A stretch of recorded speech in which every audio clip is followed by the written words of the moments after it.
You directed Naked Gun by yourself without the brothers. Yeah, without your brother or Jim. Turns out I didn't need those guys. Whoever would have thought? I was the genius. It's a good day for a good day. Sending big love in a big way. 38 minutes. Leslie Nielsen came into the movie, and yet people think he was in the whole time.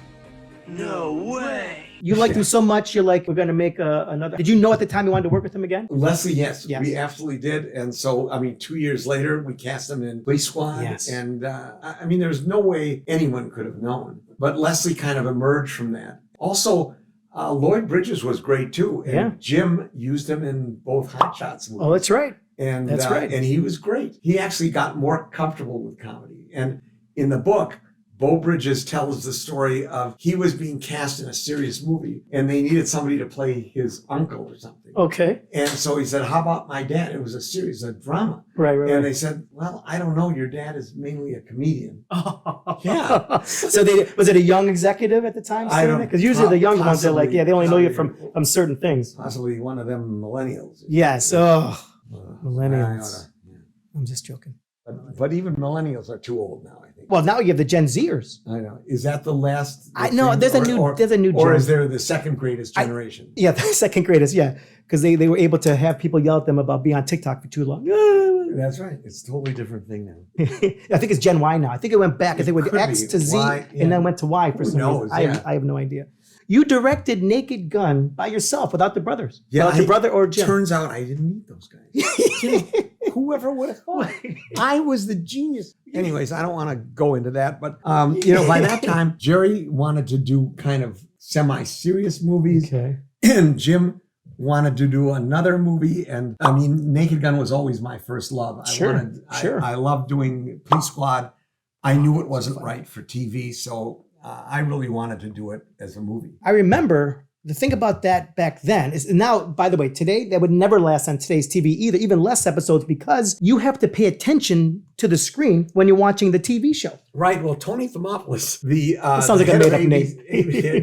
Really an actual real name. He's lying. But at the time, it was a great quote. He said, Police Squad didn't work because you had to watch it. Yes. And that was the exact word. It's so true. And we had a meeting with him, and we actually felt bad for him because he kind of pleaded with us to put a laugh track on it. But, we couldn't do it. No, I'm glad you did it. No, you can't. We can't admit that it's supposed to be funny. It's so funny. I mean, where can people find that today besides like my house? Why don't we just give them your address? Okay, so it's...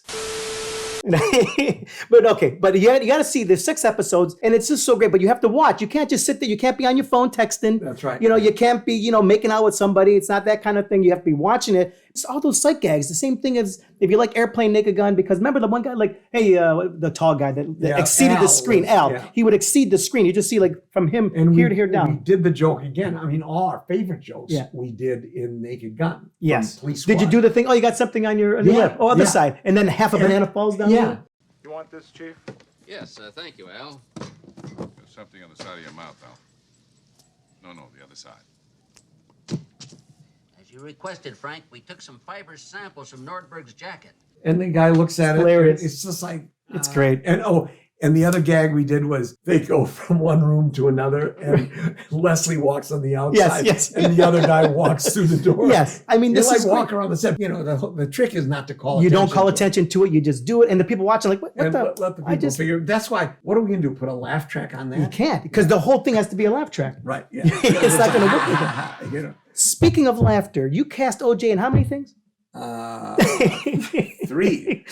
But I don't like to talk about it because all I'll say is that, last time I saw him was at the wrap party of the last Naked Gun. Yes. We shook hands, said goodbye. I sold him my knife collection, and that was the end. I never saw him again.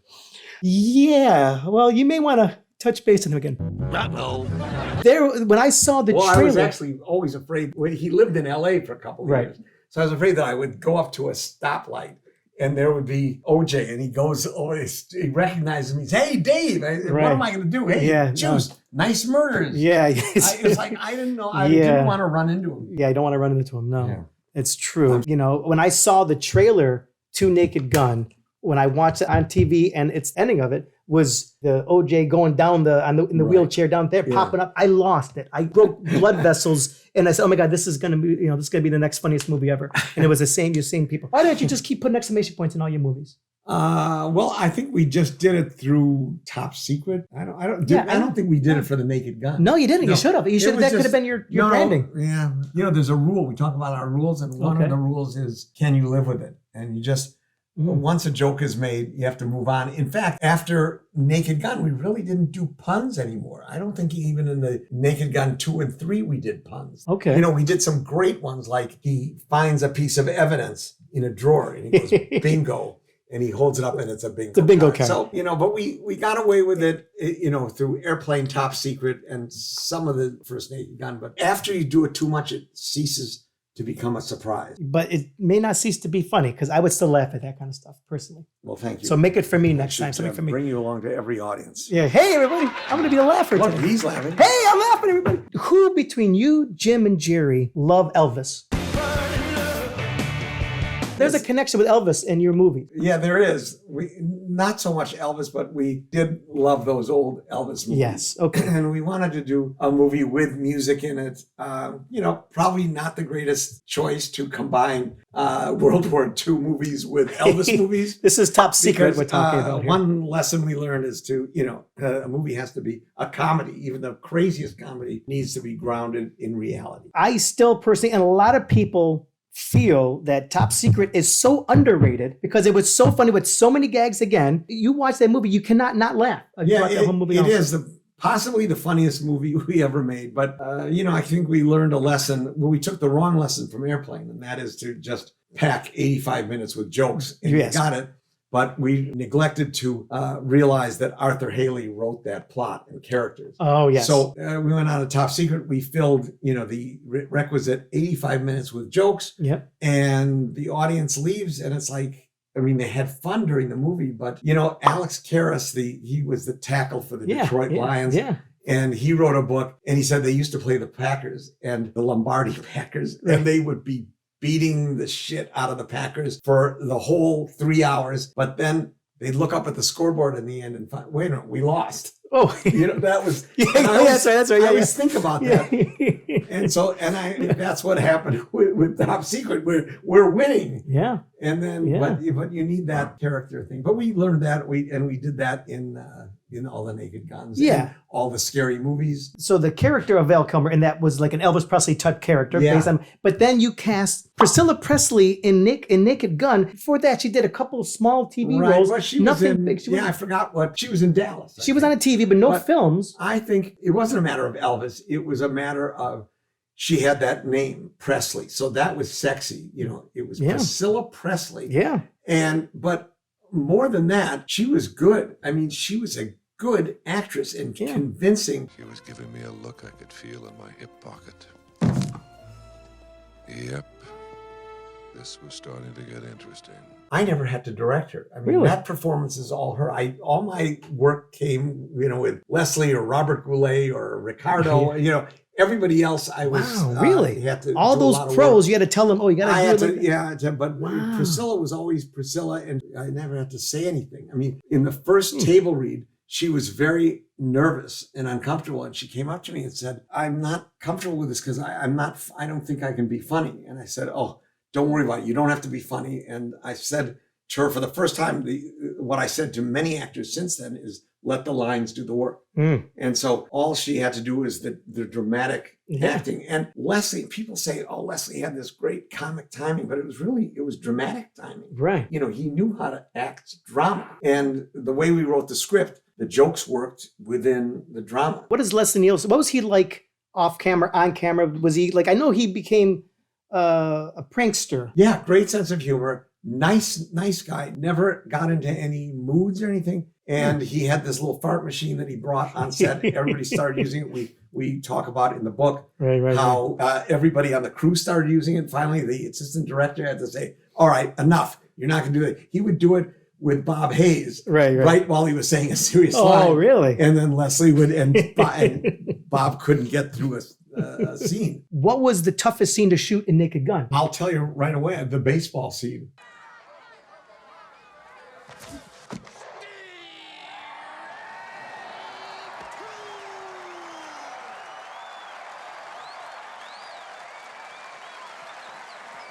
was the most complicated Wow. because we didn't have 30,000 extras. Right, You know, right, we had right. 12 or something, or 30. Right. And so before we started shooting the whole movie, we went to Dodger Stadium. Okay. And we took pictures in the aspect ratio of what the movie was, Right. and of every shot. And then my assistant director, John Kretschmer, would figure out how many extras we would need, and like using a long lens for the shot. Yeah. And of course, we went with the Bobby Stevens, the director of photography. Yeah, another guy who I called Bob. Yeah, a lot of these Bobs. Yeah, a lot of Bobs. Yeah. Oh, that's really interesting. Yeah, I didn't call him by his real name. Probably resents you for that, by Yeah. the way. He's like No, disrespecting he was me. a prince. It was just everybody's been really nice. Yeah, I mean, I've dealt with many great people.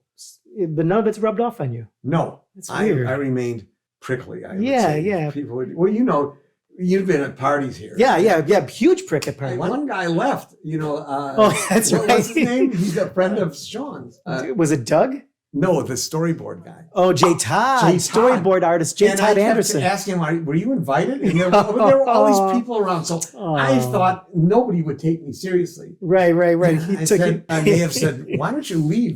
We'd start having fun. I don't know. I just picked on one guy. Anyways. He's Midwest like you. And he I know, took it you would to- think. Yeah. So he just left. And so I felt bad about it. I mean, to the extent that I could feel bad. Yeah. So for that moment, you're like, For oh my that God, this moment, moment I I feel thought this, terrible, what yeah. is this weird thing? I was just doing it to get laughs. Yeah, well, the joke's on J.Todd. I don't know what that means. Is he going to watch this? Yeah, he'll watch. He watches all my stuff. I apologize. I did J.Todd, not mean that I only at did all. this podcast for you to get this well-deserved apology. So I eventually would get to that question. And, That's it. and J-Todd, you're not the only one. I mean, Ellie can tell you, Yes. there's been Yes. many victims. Maybe you on occasion. You tried, Yeah, I tried. but it just rolls off me. No, it rolls off. I can because take it. You're too cool. Thank you. Yeah, right, Thank yeah. you. Your words, not mine. I did not prompt him to say that, but he's just, do we have a book I can buy? Is there a book I can buy? Yeah, here Let it me is. see this. Oh, thank you, hand and my screen. Show it Surely there. you can't be serious. And the you- true story of Airplane. And you can go to theairplanebook.com. Makes it very easy to order it. And let me show you what I'm gonna do, because online here, if you go online, you will see that it is. I'm gonna buy the hard copy, not the audio, not the Kindle one, because I'm gonna support you, because I know when I look around this house, you need the money. And you bring it over, I'll sign it for you. You see this? Yeah, exactly. So see now, I'm not gonna do audio. It's $30.45. Well, guess what I did, David? I actually have from 1980 when this $2 movie bill. was made. Wait, can you break a $75 bill? Okay. Probably not with what I have. I have a 20, 25, 30. You're paying me right now? Wait. And then 45 cents, but not 45 cents also. But get this, every coin and every bill is from 1980. Do you believe that? I didn't even 1980. know dollar bills had numbers. Yes, they have. do? They do. They have dates on Everyone, it? there's dated 1980. So I mean, that's really special. I'm really happy about that. You didn't sign it yet? Okay, yeah, you can sign it afterwards. I'll sign it afterwards. But as you can see, it's amazing. Every page has pictures. There's pictures in the book. Yeah. And So you can read like half the reading. And every page has words on it. There are And- actual words that go from one side to the other side. And every page is numbered. And at the bottom So of each page, this is amazing. Yeah. this is great. I thought you said you weren't a writer. I book always, guy. I surprise Look myself. at you, Mr. Numbers on Page guy. All right. Never would have thought that about you. That's going to be it for Airplane. But if you have a moment, since I just gave you money, I'm going to ask you a few other questions. Sure. Scary Movie 3 and 4. Yes. You directed them? You I wrote them? directed them. Pat Proft and Craig Mason wrote them. Well, you wrote another one of those. Did you do 5? Did you write? Or you And then produced 5? Pat and I wrote. Okay. And we were kind of producers. The reason why I bring up Scary Movie is because Airplane, and you guys, Zaz, your brother Jerry, Jim Abrams, you guys created your own genre of movie, a sub-comedy genre. Right, which of gag film. every 10 years, declares it dead. Right, And then, right. And Spoof was officially dead. Yep. And then what do Yep. you know? The Wayans come out with Scary Movie. Yep. And it was huge. And it was huge. And it was funny. Yep. A lot of credit to those guys. These movies didn't exist before your movie. I mean, that's crazy. Think about it. They didn't exist. Yeah. You Well, I mean, created- we weren't thinking about that. We just wanted to make. Give yourselves credit. Yeah, Say you okay. already thought about that Okay, also. I would. I mean, say- take credit for everything else. Yeah, I would say legendary geniuses. I want to finish with Kentucky Fried movie, the Kentucky movie. Fried, yeah. How did you get all those people? This is your first movie. Were they fans of the show? Because you had Donald Sutherland, you had George Lazenby, the James Bond, Tina Louise from Gilligan's Island, Bill Bixby, Incredible Hulk. How'd you get all these people? Henry Gibson. Henry Gibson, from Blues Brothers. It was all John Landis. It was all, that's John Landis knew all these people. He had done movies before, not as a director. Right. But Oh, okay. he went to Czechoslovakia or something, and they have money from American who have money trapped in Eastern European countries, and they would make movies. And so Landis was on a set with Don Rickles and Clint Eastwood and all these guys. Wow. And Landis was a stuntman. Really? I didn't know that about him. He wrote dialogue for James Bond movies. Did he really? Yeah, he knocked around before Kentucky Fried Movie. And then because of Kentucky Fried Movie, he got Animal House. Animal House in 79 or 78? Animal House, 78. 79 was Animal House. 76. I think it was, no.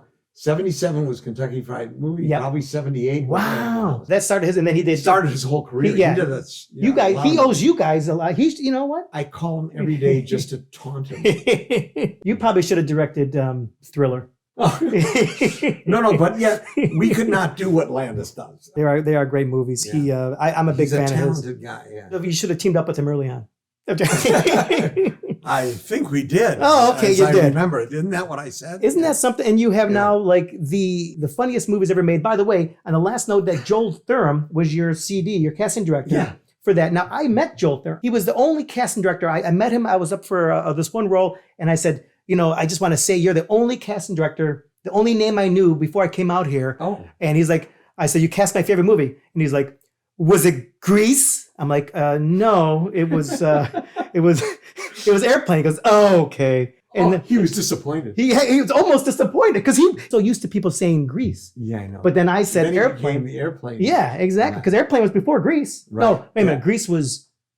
Grease was before. Grease was in 78. Right. Yes. But he was on a roll there. But then it's funny because he took my headshot, he turned it over, got out a black magic marker, feverishly scribbled off my name. Goes, okay, let's begin. And we did our audition after that. And I walked out. I'm like, what was up with that? And then I got a call back right away. But it was weird. He was kind of a weird guy to me.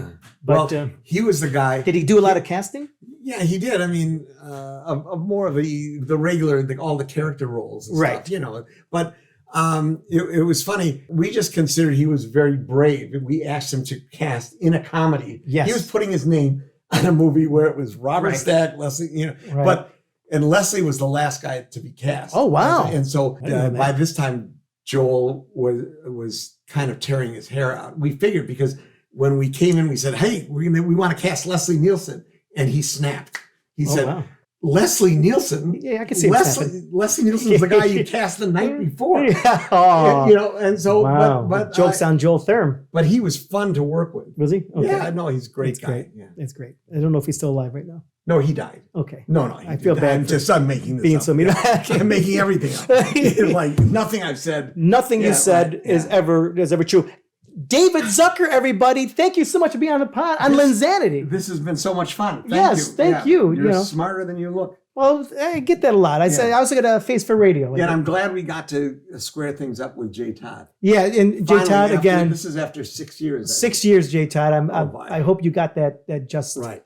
Deserved apology. I was going to say I'll never do that again, but that's you're going to do it at your next party. What are you talking about? Yes, and it'll be with someone else. You did it to the guy that was your painter that was here today. You did that's right. Yeah, right. I did it with him. What the are you doing? I'm painting your house. I'm sorry that he wasn't able to. I know. I wish he was going to be working behind us the whole time. Yeah, that's too bad. Everybody, again, David Zucker. Thank you.